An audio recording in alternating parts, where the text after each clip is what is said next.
You like sex. I like sex. We all like sex. But here's the real question. What are people actually doing behind closed doors?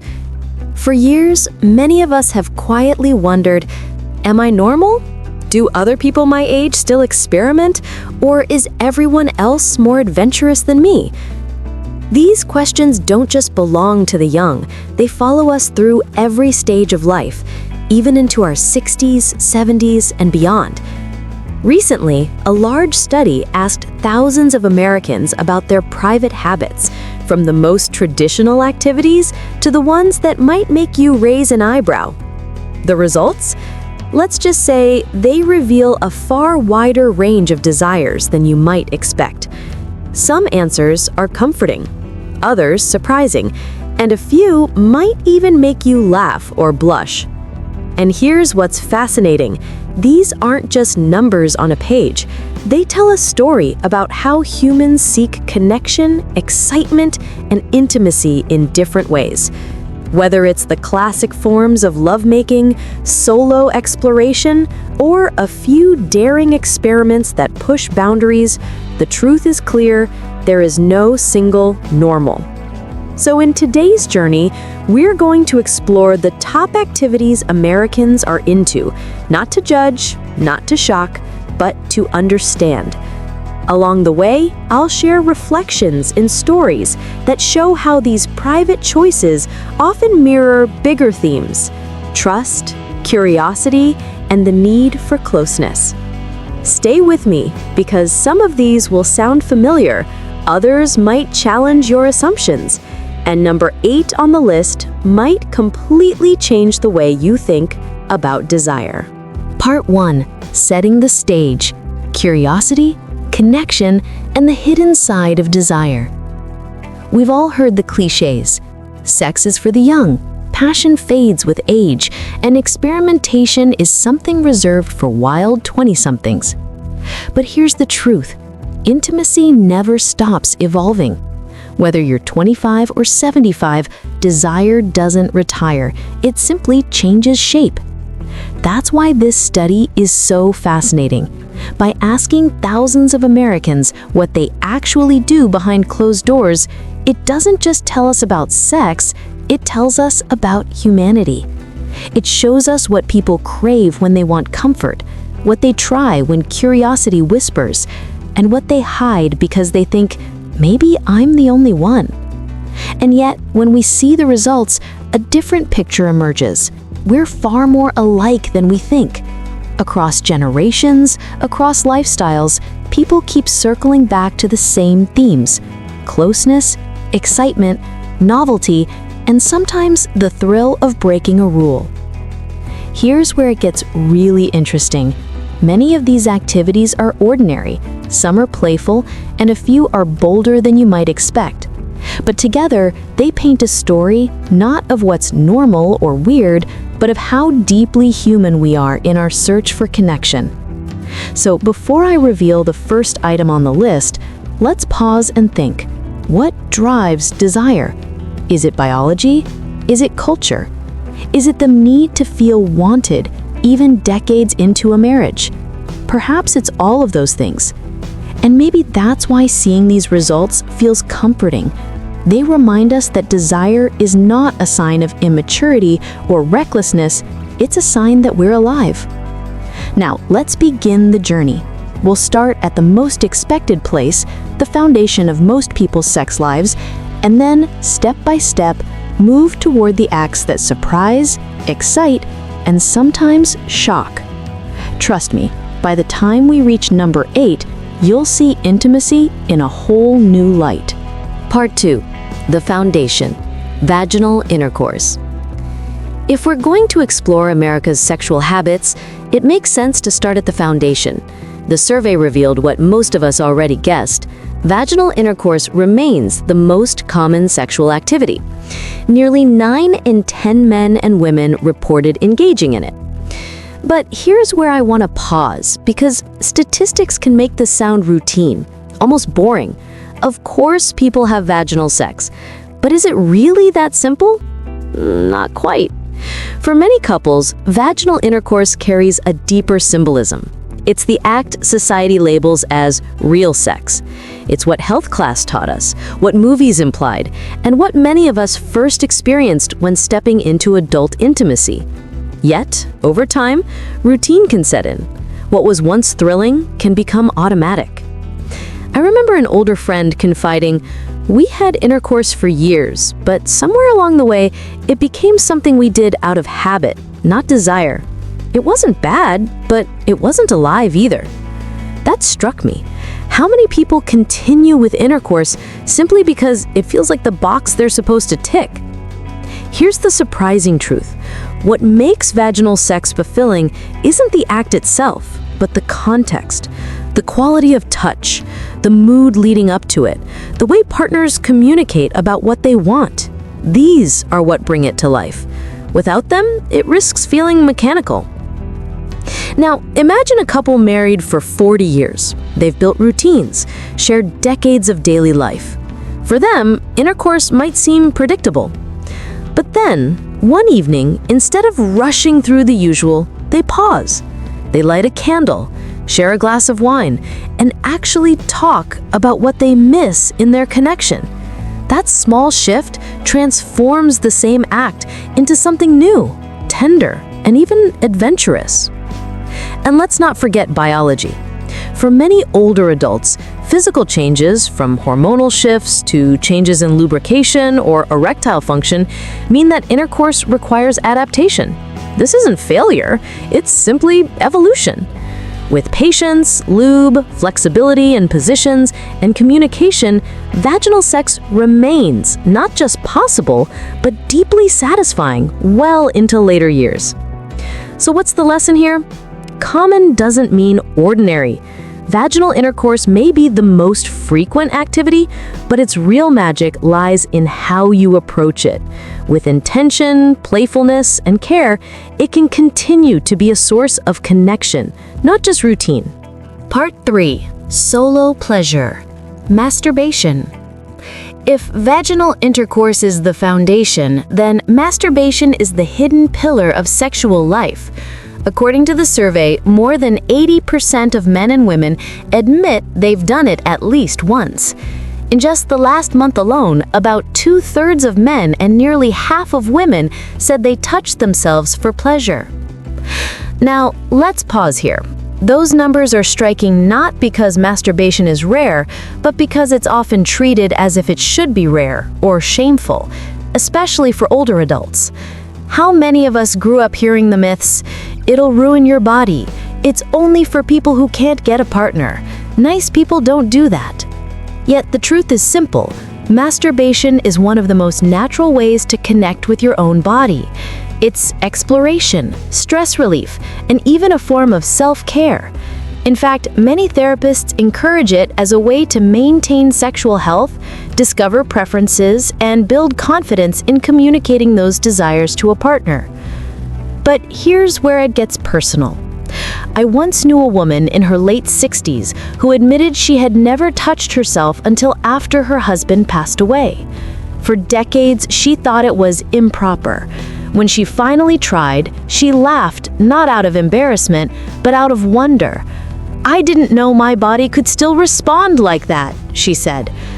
That discovery gave her a renewed sense of vitality, one she carried proudly into her later years. And that's an important point. Masturbation is not just about youth or hormones. For seniors, it can be especially powerful. It maintains circulation, helps preserve sexual function, and reminds the body that pleasure doesn't have an expiration date. For men, it supports prostate health.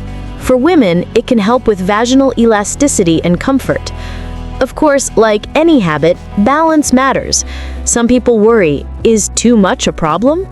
The short answer is not really, unless it begins interfering with daily life or relationships. If it becomes the only outlet for intimacy and replaces connection with a partner, then yes, it's worth reflecting on. But in itself, solo play is neither a flaw nor a weakness. So what's the lesson here? Self-pleasure is self-knowledge. The more you understand your own rhythms, the more you can guide a partner or simply enjoy your own company without guilt. And here's a smooth transition. If masturbation is about exploring pleasure on your own terms, the next most common activity flips the script. It's about giving and receiving face-to-face without the weight of social norms. That's right, oral sex. Part 4. The exchange. If masturbation is about exploring your own pleasure, then oral sex is about the exchange of giving and receiving.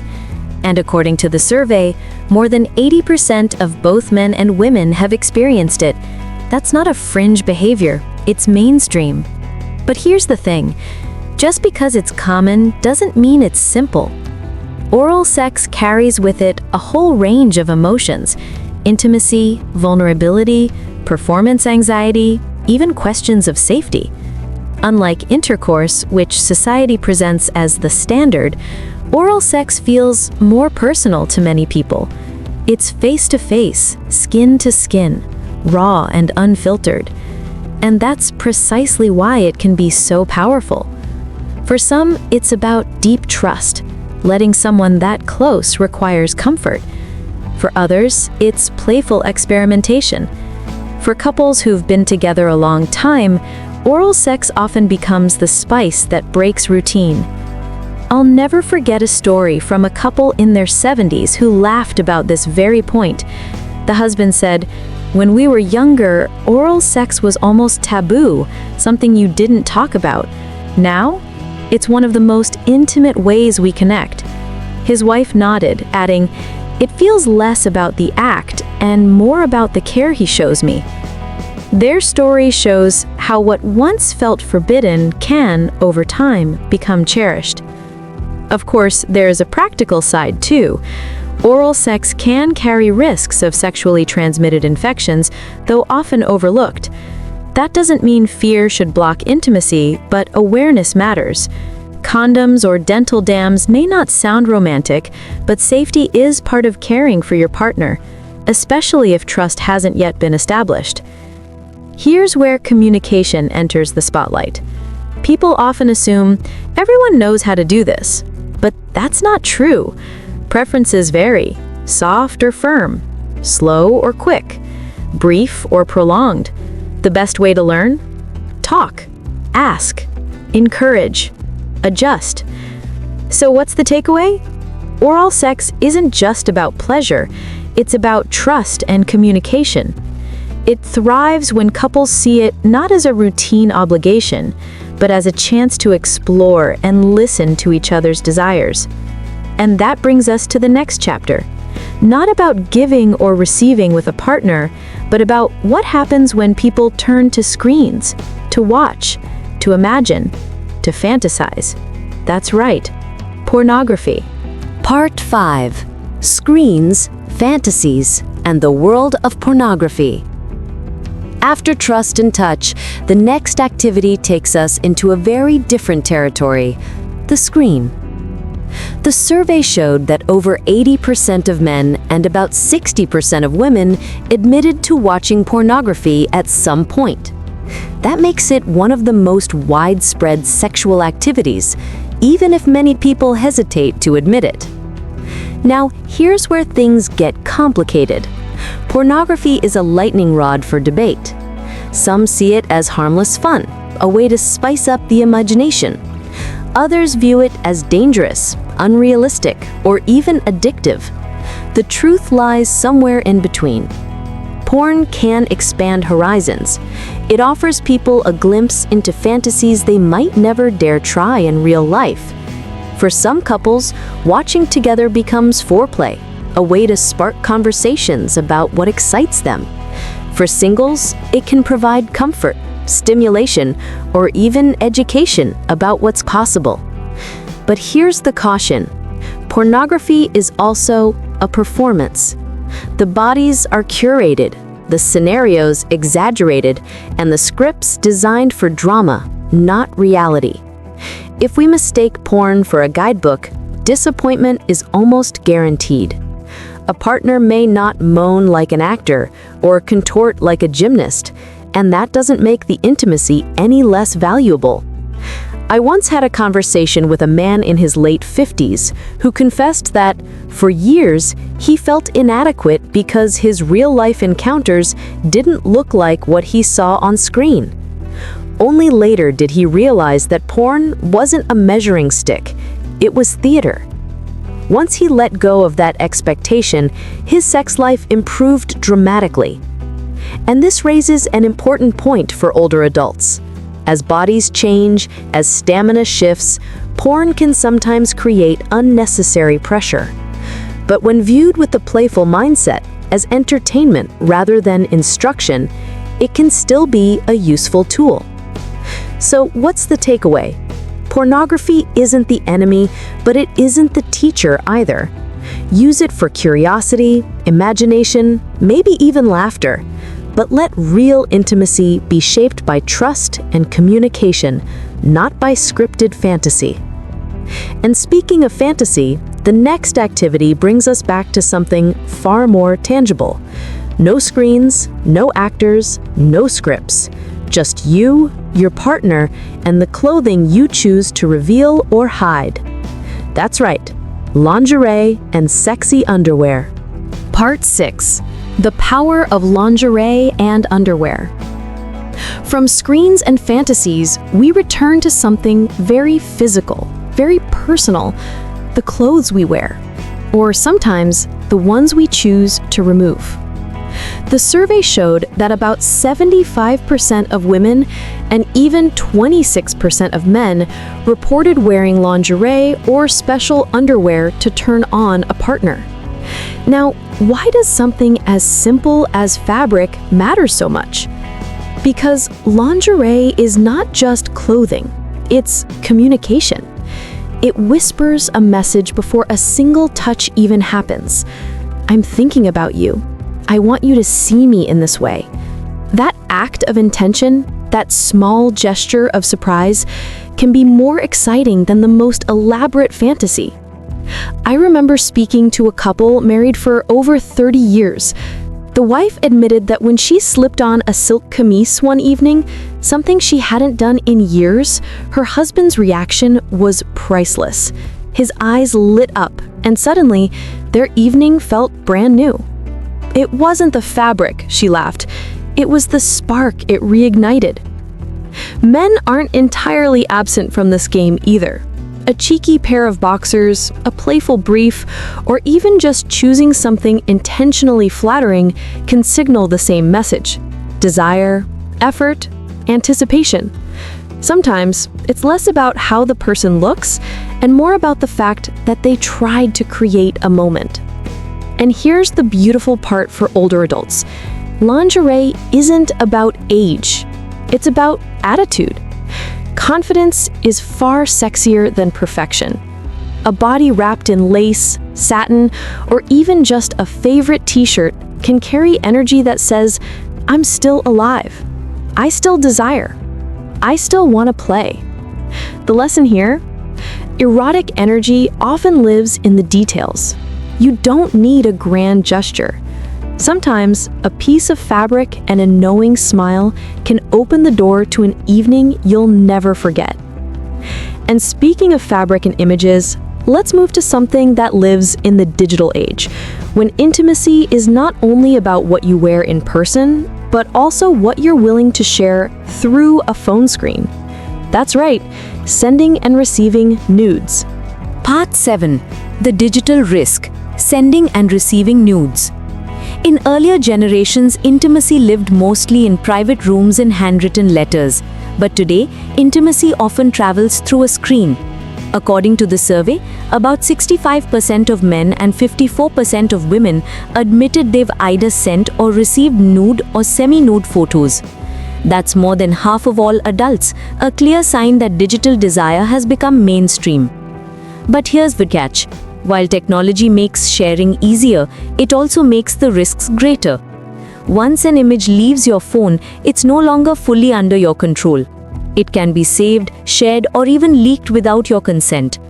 And yet people still take that leap. Why?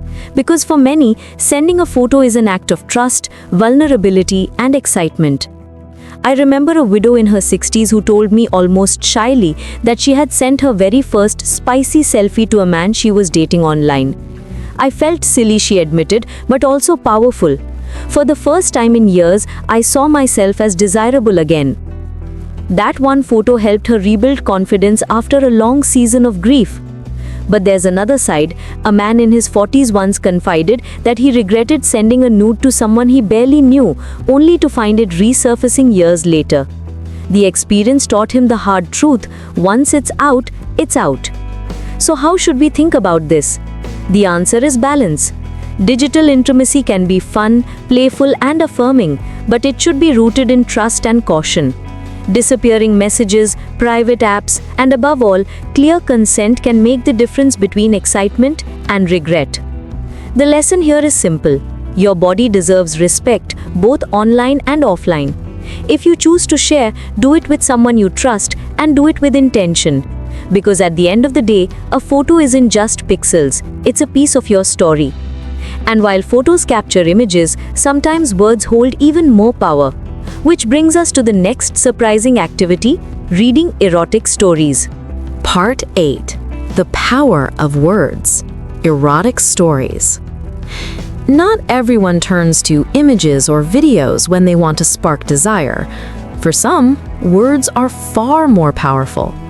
According to the survey, about 57% of adults reported reading erotic stories at some point. And interestingly, women were more likely to enjoy this than watching explicit videos. Why might that be? Because stories invite imagination. Unlike a video, where every detail is predetermined, erotic writing leaves space for the mind to play. You can picture the setting, shape the characters, and adjust the pacing to your own rhythm. In many ways, the reader becomes the director of their own fantasy. I once spoke with a woman in her 70s who rediscovered her passion for intimacy through books. She said, "I never cared for porn, but when I picked up a steamy novel, it lit something inside me. I could read at my own pace, savor the words, and imagine myself in the story." For her, literature wasn't just entertainment, it was liberation. Couples can also use stories as a playful bridge. Reading together, pausing to discuss favorite scenes, even laughing at the over-the-top ones can spark new ideas and break the ice for deeper conversations. It's less about copying the story word for word and more about exploring what feelings it stirs. For older adults especially, this can be a gentle but powerful way to reignite desire. When physical changes or cultural barriers make visual media feel uncomfortable, words can step in, intimate, private, and endlessly adaptable. The lesson here? Erotic imagination doesn't always need a picture. Sometimes it only needs a sentence. And in those sentences, many discover not just desire, but the confidence to talk about it openly. And while stories light the mind, the next behavior stirs the heart with something very different: risk. Because nearly half of Americans admitted to trying something far bolder: sex in public places. Part 9. The Thrill of the Forbidden. Sex in Public. Now, here's the surprise that makes almost everyone raise their eyebrows. According to the survey, about 43% of Americans admitted to having sex in a public place at least once. That's nearly half of us stepping outside the safety of the bedroom into the unknown, the risky, the forbidden. But why? Why would so many people take that chance? For some, it's necessity. Couples living in small apartments, crowded houses, or with family around may not have private space. For others, it's the thrill, the idea that someone could see you, the rush of adrenaline, the mix of fear and excitement, all of it amplifies desire. I once heard a story from a couple in their late 60s who laughed about being caught decades ago in the backseat of a car. "We weren't teenagers," the husband chuckled. "We were in our 40s." But the risk made us feel young again. That moment became one of their favorite memories, a story they still tell with a sparkle in their eyes. Of course, public sex isn't without consequences. There are legal risks, safety concerns, and the simple fact that not everyone around has consented to witness your intimacy. That's why it's important to balance the desire for thrill with responsibility. For some, that means choosing secluded places, late-night hours, or even playful simulations like role-playing public danger scenarios safely at home. The lesson here? Risk adds flavor, but respect keeps it safe. If the adrenaline of the forbidden excites you, explore it thoughtfully without putting yourself or others in harm's way. And speaking of taboo topics, the next activity on the list is one that still divides opinion: anal sex. Loved by some, avoided by others, but certainly more common than many people realize. Part 10. Crossing boundaries. Anal sex. If public intimacy is about thrill, then anal sex is about taboos, the one act that's whispered about more than almost any other. According to the survey, about 43% of men and 30% of women reported trying it at least once. That's nearly 1 in 3 women and almost half of men, proof that this isn't as rare as people assume. But here's the truth: anal sex is complex. For some, it's a deeply erotic experience, thanks to the high concentration of nerve endings. For men, prostate stimulation can be intensely pleasurable. For women, the proximity to the clitoris means sensations can overlap. For others, it's not appealing at all, and that's okay too. I once spoke to a couple in their 50s who admitted their first attempt was a disaster. They rushed, skipped preparation, and ended up with discomfort and frustration.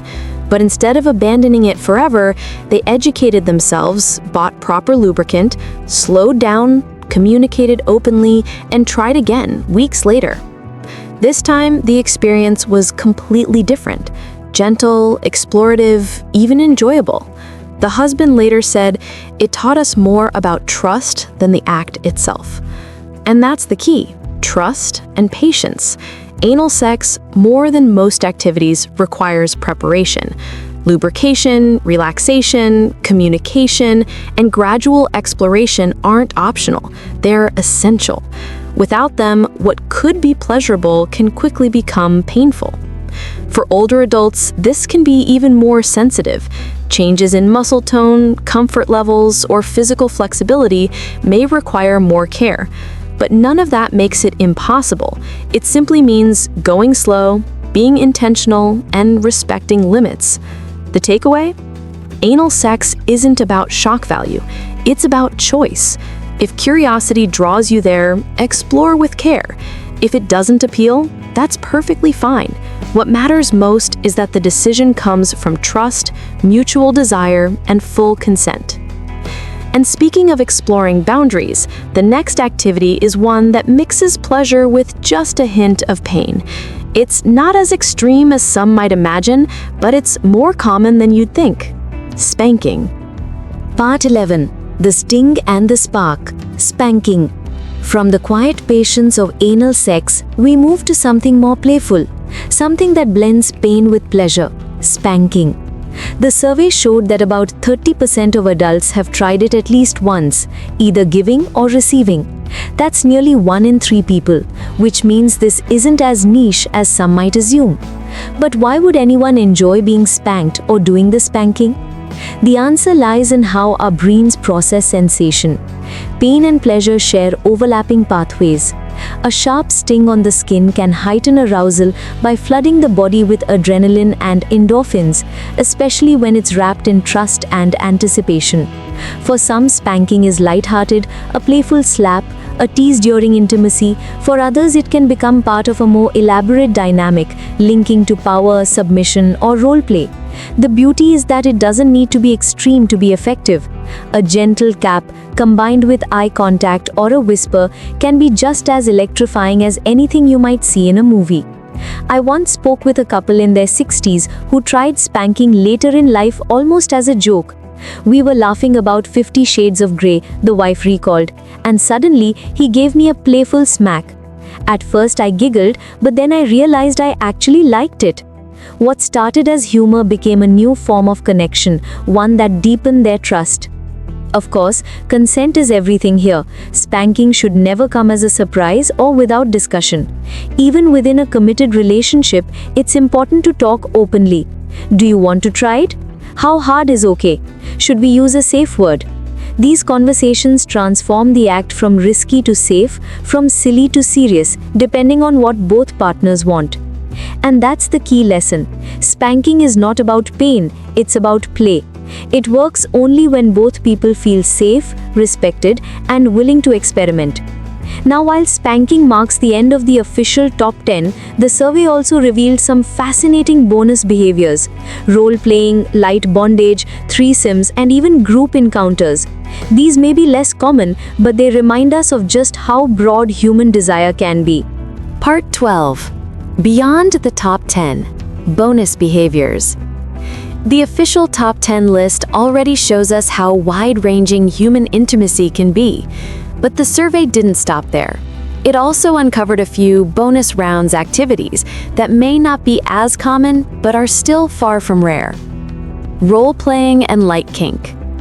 About 22% of people said they've tried role-playing. This could mean dressing up as someone else, pretending to meet as strangers, or slipping into playful characters. The fantasy doesn't need to be elaborate. Often, it's the idea of stepping out of your usual identity that makes it exciting. I once heard from a retired teacher who laughed about her first attempt at roleplay. She pretended to be a mysterious student meeting her husband at a cafe. We barely kept straight faces, she admitted. But by the time we got home, we were more turned on than we'd been in years. Sometimes the fun isn't in the seriousness, but in the silliness. Bondage and restraint. Around 20% of adults admitted to experimenting with tying or being tied up. For many, this is less about restriction and more about trust. Letting a partner hold the reins, even gently, can create a thrilling mix of vulnerability and anticipation.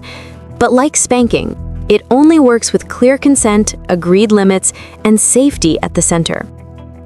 Playful whipping. About 13% said they've dabbled in this.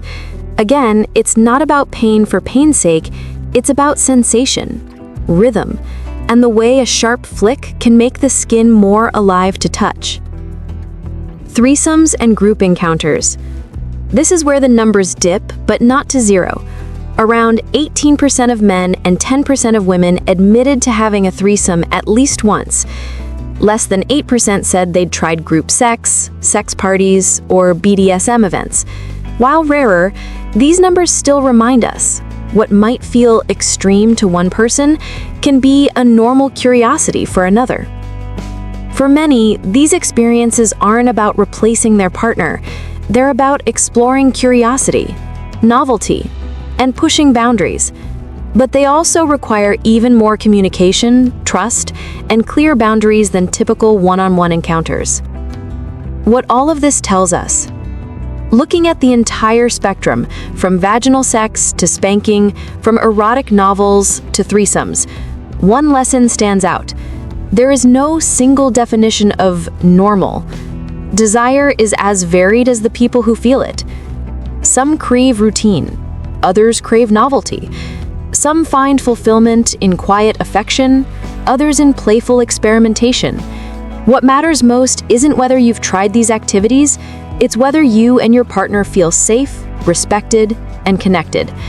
Because at the end of the day, sex isn't just about acts. It's about being seen, being wanted, and being willing to explore, whether for the first time or for the 50th year in a row. Final reflection. What this all really means. We've just walked through a wide spectrum of sexual activities, from the familiar to the adventurous, from the quiet comfort of reading a story to the thrill of trying something forbidden. And if there's one truth that shines through all of it, it's this: there is no single way to be normal. Desire is diverse. Some people find fulfillment in the classic acts, others crave novelty, and many balance both. What one person calls boring, another might call beautiful. What one sees as wild, another sees as playful. That diversity doesn't make us strange, it makes us human. Lesson 1. Curiosity has no expiration date. For older adults, there's often a quiet fear. Am I too old for this? Is it silly to still want? The answer is a resounding no. Desire evolves, but it never disappears. Bodies change, yes. Energy shifts, absolutely. But intimacy, the need to be seen, touched, and wanted, stays with us. Lesson 2. Communication is the true secret. Whether it's trying spanking, talking about erotic novels, or even something as routine as vaginal sex, the common thread is communication. None of these activities can thrive without openness, respect, and the courage to say what you want and to listen to what your partner needs. Lesson 3. Safety and consent are non-negotiable. Every act on the list, even the most playful ones, requires consent. Not just a yes, but an enthusiastic, informed yes. This is especially important as new technologies, like sexting, or new experiences, like public play, come into the mix. Trust is the foundation. Lesson 4. Intimacy is more than sex. The study also showed that people value cuddling, kissing, massages, and romance. These aren't lesser activities. They are intimacy in its gentlest form. Sometimes it's not about trying something new. It's about appreciating what already feels safe and loving. So here's the final thought. Whether your sexual life looks like the majority or sits on the edges of curiosity, what matters most is connection. With yourself, with your partner, with your sense of aliveness. You are not alone in your desires. You are not strange for your curiosities. And you were never too old to rediscover passion, playfulness, and pleasure. Because at the end of the day, sex isn't just about what we do, it's about how we feel, wanted, alive, and connected. So what do you think? Maybe tonight is the perfect time to start that conversation. Pick up that book, try that new detail, or simply hold your partner a little closer, knowing that intimacy is still yours to create.